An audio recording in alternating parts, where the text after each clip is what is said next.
Mambo ya kuzingatia ili kupambana na msongo wa mawazo wakati wa ujauzito.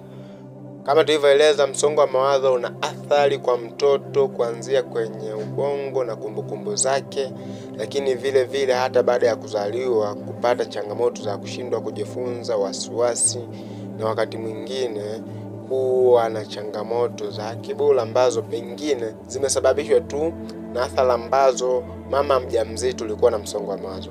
Sasa namna gani unavyoweza ukapambana na msongo wa mawazo kwa wewe mama mjamzito?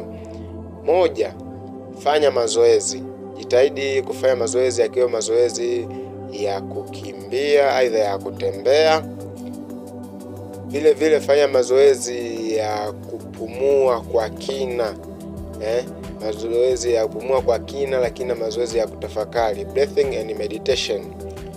3, pata ushauri kwa wataalamu wa afya ya akili. Kama ukiona tatizo lako ni kubwa, umeshindwa kabisa, basi wasiliana na wataalamu wa afya ya akili, wa saikolojia kukusaidia kukaa sawa.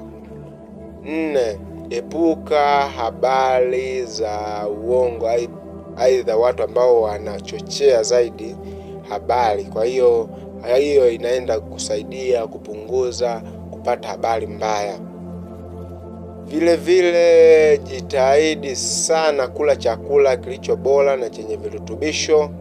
Hiki itaenda kusaidia vile vile afya yako kukaa sawa. Kumbuka, unavyokuwa unapata chakula bora, basi inasaidia mwili kuendelea kufanya kazi kawaida. Kwa hiyo mwisho wa siku itakuwa ni rahisi stress kupungua.